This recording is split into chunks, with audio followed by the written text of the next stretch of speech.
Chasing success won't always bring happiness. Richard shares how you too can scale a seven-figure business while keeping your sanity, finding contentment, happiness, and overcome depression, and overcome anxiety, and keep sane, which is pretty important for every single entrepreneur. Now, millions of entrepreneurs feel lonely, feel anxious, feel stressed, feel frustrated about building a successful business. They want it all, but they just don't know how to get it. And that's precisely why we have Richard Amoedo today. And he is the author of Who's in Charge of My Mind? And in the 1980s, Richard founded a specialty furniture store, which grew to 6 locations in different cities in Texas. And at its peak, this business generated over $300,000 per month in revenue. And he decided to take a different turn in his life, and he will tell us all about that. Now, the first question is, what's the secret to your success, and how did you manage to overcome difficult situations in your life and build a 7-figure business? Welcome to Awakened Titans podcast with Lily Patrascu, mind-blowing conversations with influential business titans sharing how you can manifest abundance, love, joy, success through quantum awakening, quantum manifestation, quantum healing, quantum miracles, exponential business growth, and innovative products and services. Well, the way that I built my business was by knowing how to do 2 + 2, because I really didn't have any knowledge of accounting or anything. All that I knew was how to multiply, and that's the way that I began. And in the first month, the business did $2,000 and break even was $4,000, and the newspapers were killing me because they were not putting the ads the way that I wanted them to. So I had to do that myself, and I didn't even know how to read or write English at the time. So I began to put them together myself, and on the second month, my sales were $4,000. The third month, it was $8,000. The fourth month, it was $16,000. And the fifth month, and they continued to stay more or less around $24,000 a month. So that's how it began. And the key to becoming successful in business is actually the same way that it needs to be for my personal life, which is when I have a difficulty in business, I find a way to overcome it. And it is very intelligent for me to do it with the help of somebody that knows better than me. When I have a difficulty with my emotions, the only word that I had learned at that point was in 1986, I have 5 stores, 3 houses, a wife, a son, 2 girlfriends, and I was going out of my mind because no matter how much I got, it was never enough because the void was within myself. There were certain things that I had not dealt with. There were certain secrets that I was going to take to the grave with me. And in reality, they were taking me to the grave. So at one point, the best way that I found to get help was by saying, help. And that's how it began. Thank you. So tell us, how did you figure out what to do next? Well, like I said, I grew up I was 2 levels below poverty line growing up. And I thought that when I got wealthy enough, I would be happy. And like I said, I had many things, but I wasn't happy. Because you see, society had taught me to more. More is the answer. But it never taught me how to get to enough. So when I had 1 store, I needed 2 or 3, 4, 5, 6, but more is never the answer. I remember one time I heard this lady sharing this, that it became very important to me. What this lady said was, whenever I want something very badly, that's how I get it. And I wanted to be happy very badly, and that's how I got it, badly. So the key to business or my personal life is always the same one if I'm smart, and that's getting somebody that knows more than I. Okay, but tell us more specifically, how did you come out of that? So you felt a void. You reached a level of success where you were making $300,000 at some point per month, And what happened then? What was the turning point that enabled you to kind of say, okay, this doesn't do it for me anymore and I need something different? And what happened then? Well, there was one person that I wanted to help, and I wanted to help her in a way that I didn't even know how to help. And I went to tell the people that were helping her to tell them how to help her. But I happened to be in the airplane and looking out the window. And by the way, I know when God is talking to me, How? I hear something that is way too smart to be me. And what came to me at that moment was, Richard, the problem is not with her. The problem is with you. You need help. So I went to the facility. I said, I was coming over here to tell you how to fix her, but I realized that I need help. Would you help me, please? And that's how by the way, the facility was a rehabilitation center for different obsessions of all kinds, whether it was alcohol, drugs, or overeating, or sex addiction, or whatever. And that's where I asked for help. And I was introduced to a group. And over there, I experienced the first thing that I have never seen before. You know what that was? What? People sharing their emotions. I didn't know anything about sharing my emotions. I only knew about getting. So very well. Can you hear me now? Yes, I can. So tell us about what should entrepreneurs do when they are building a business and they are experiencing depression, anxiety, frustration, stress, things not working out, loneliness, negative thoughts, naysayers. What should entrepreneurs do in order to turn that situation around so they can be happy? One thing that I have found is people worry because things start to control them. What I choose to call chasing my butt. And I'm chasing my butt whenever things begin to happen in my life and I begin to go and correct each one of them. And instead of me determining what things to correct, those things were determining me how I needed to be. And things, they have no feelings, they have no emotions. So actually I was being guided by no intelligence.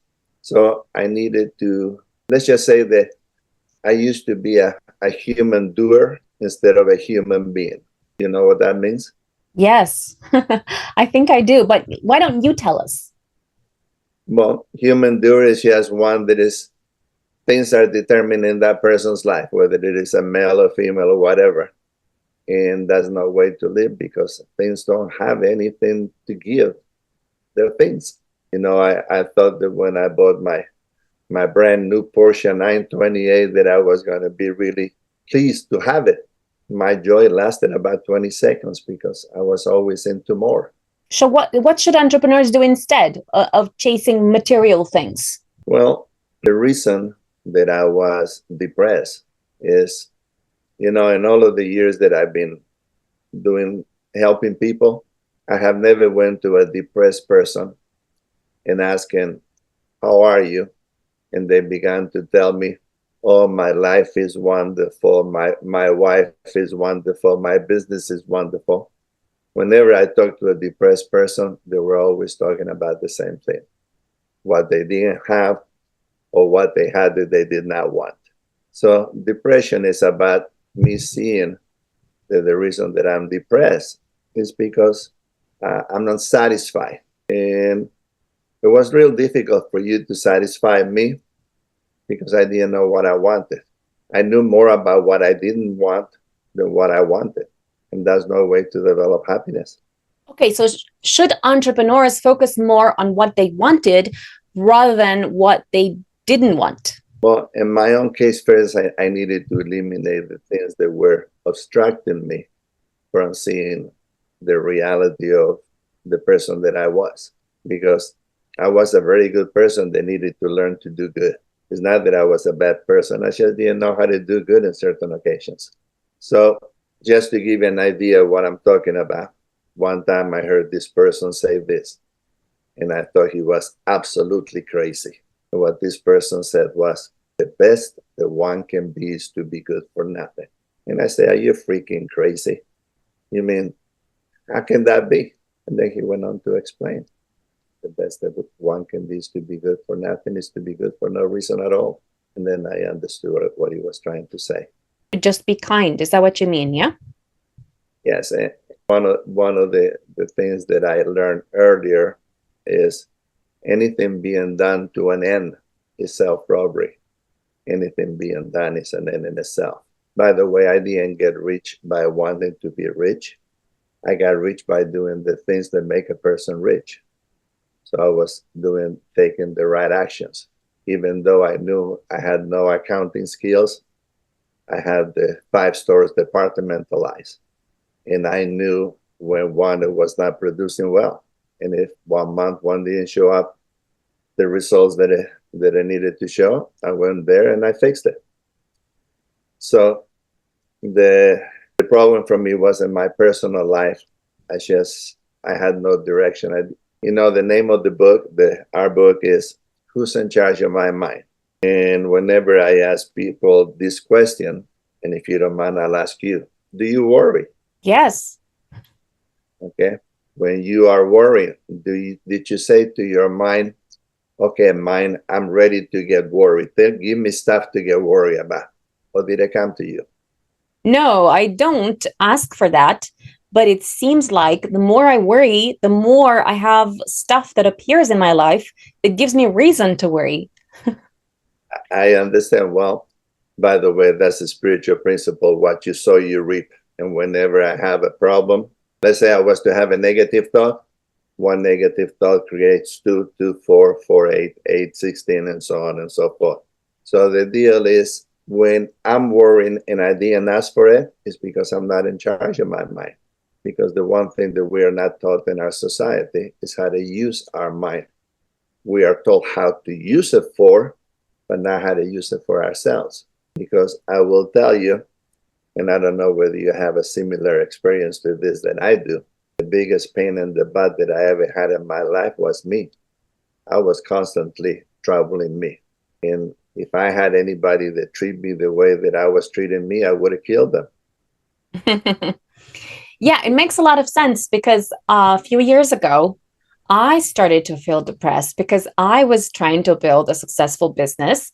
And what was depressing was that I was trying so hard, to please everyone. And I didn't have any self-compassion. I didn't, I was pushing too hard. I was trying too hard. I was trying to please everyone. And it just led to so much personal unhappiness. I mean, like people were coming to my workshops and they were getting transformational results and they were changing their lives. But I was deeply unhappy because I was just, I don't know, maybe pushing too hard, maybe trying too hard, maybe like trying to please everyone too hard. And so I just went on this journey of trying to kind of understand that I was the creator of my reality and I needed to show up positively even when things were not working out for me so that I can attract more positivity. But I wonder, in your case, what would you say that entrepreneurs should do? Imagine that someone has depression, anxiety, frustration, stress. What steps should they take to turn their life around? Like, is it that they have to go for a walk? Is it that they have to go for a meditation? What exact steps do you recommend entrepreneurs take to change their lives? Well, the best solution that I have found, for instance, when I began to develop, I did have certain people who guide me, but they weren't that good. So I had to do a lot of work on my own. And it took me a long time to accomplish that.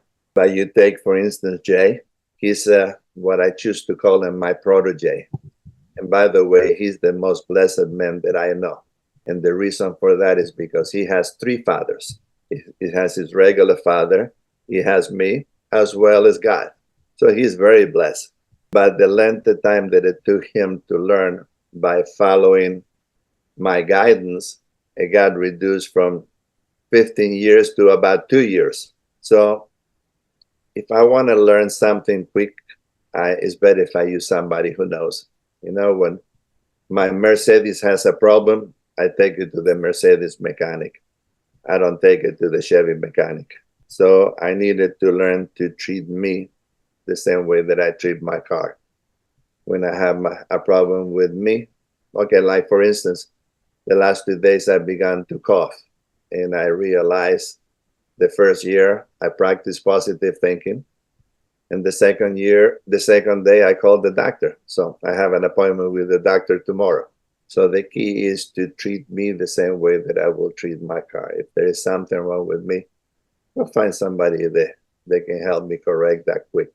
I don't, So are you saying that, for example, for entrepreneurs that are frustrated, they are stressed and anxious and overcome by depression, they should consult with a health coach of some sort that can give them advice? But is there anything else that's more specific that you advise entrepreneurs to do aside from learning from a coach?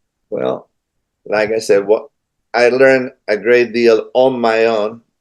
I would like to say the the pupil can be even more important than the teacher, because if I don't have the right teacher and I'm a pupil, then I need to change them, and that's what I did in my development. I took persons to guide me, and then when I saw that my life was better than theirs, I changed into another one. So the deal is for me to be able to see this. And all I can say is life is very easy for me now that I have learned to live it. You see, the first 37 years of my life, I survived life. I was surviving and I wasn't dying for the first 37 years of my life. I will tell you that I was born at the age of 37. Okay, but can you give us something more specific aside from, okay, learning from a coach? What else do you have that entrepreneurs can do in order to overcome depression while still building a highly successful business? Well, I will tell you that the reason that I was into all of the difficulties that I was is because I didn't know that I was into those difficulties. Um, have you ever heard the word denial? Yes. You know the definition of the word denial. Saying something isn't true? It's actually even a lot deeper than that. Denial is a reality that lies below the conscious level. So whoever is having a problem with anything, it usually doesn't know. I don't know if you have had experience with certain people that you see exactly what's wrong with them, and they don't have a clue about it. Yes. That's because they're in denial. It's different than denying something. It's different than, like, say, you accuse a thief of being a thief, and he knows that he stole it, but he says, "No, I didn't." That's deny.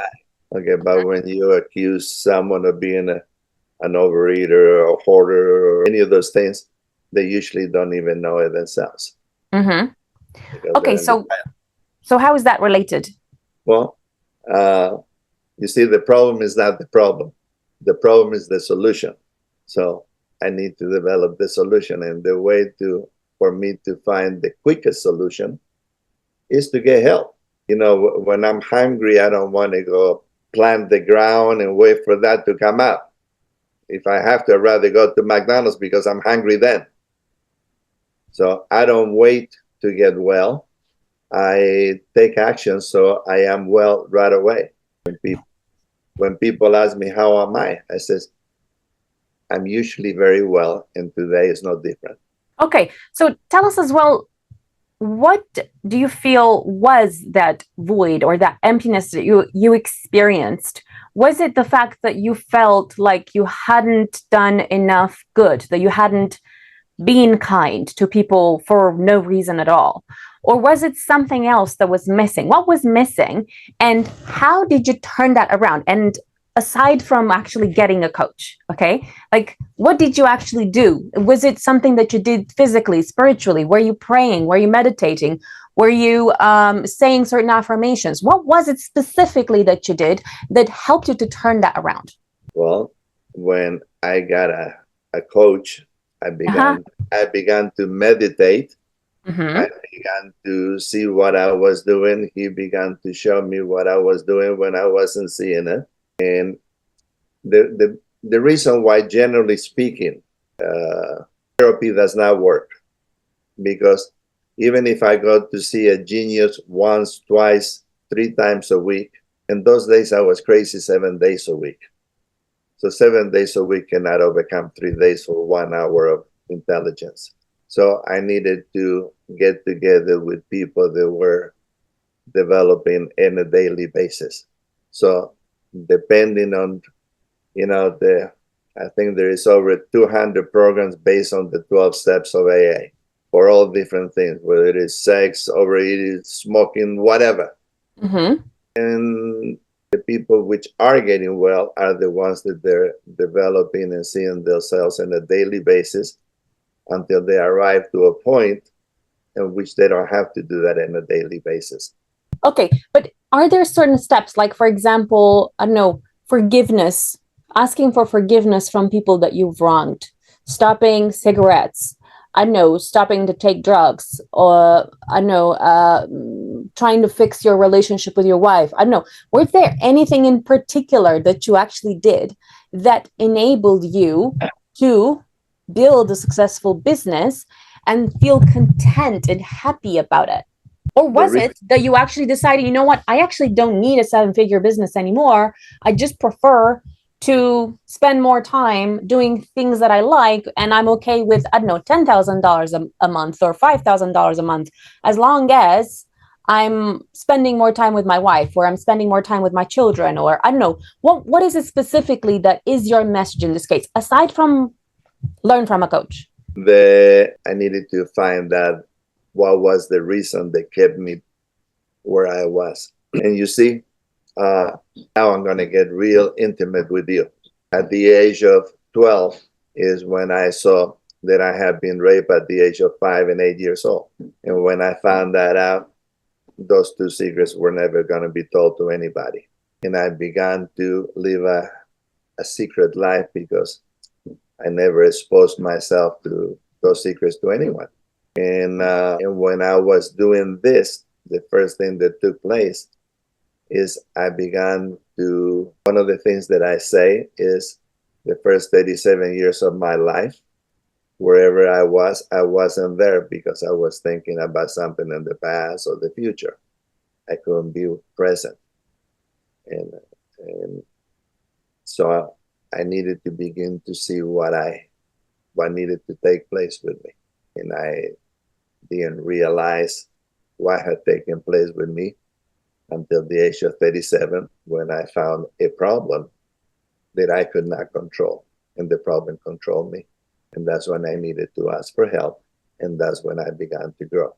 And in regards to the business, after I was in development for about 6-7 months, there was a problem with my first wife, and I want you to know that she was, if you had a Webster's dictionary and you were to look at definition of saint, there will be a picture of her. But you see, I was a jerk, and I could not appreciate that. But in those days, she contradicted me, and it was never a good idea to contradict me, especially a woman, because I was a jerk. And the first time that she did it, I turned her office upside down, and I stopped short of putting the desk on top of her. The second time that she did it, I grabbed the edge of the desk first. And then I said, wait a minute, Katie, I cannot do this anymore. Either you leave or I leave. She says, I don't want to live. So, okay, it was a Wednesday. I said, next Thursday, I'm coming back and tell me how is it that we're going to do this. When I came back the following Thursday, she still could not decide. And I said, I tell you what, I'll give you the stores, I'll give you the 2 houses, because one of them I had put in my sister's name already. And I give you the Porsche, and you give me $5,000 and I leave. And she agreed to that. But she lied to me. She still gave me the Porsche with $1,000 a month, and I only got $3,500. So yes, I went to the beginning because that's the only money that I took.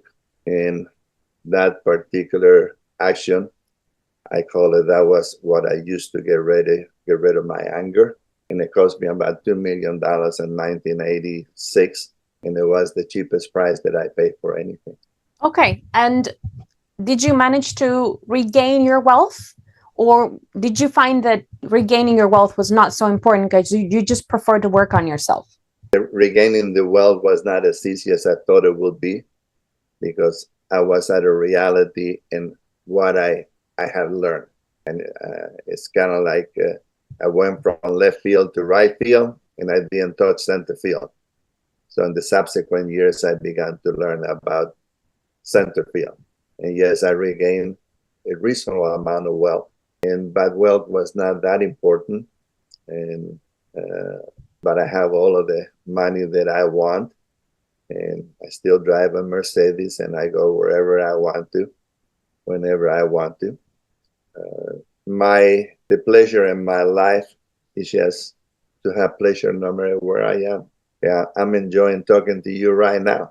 And when I'm not talking to you, whenever I'm talking to somebody else or not, I will be enjoying doing that also.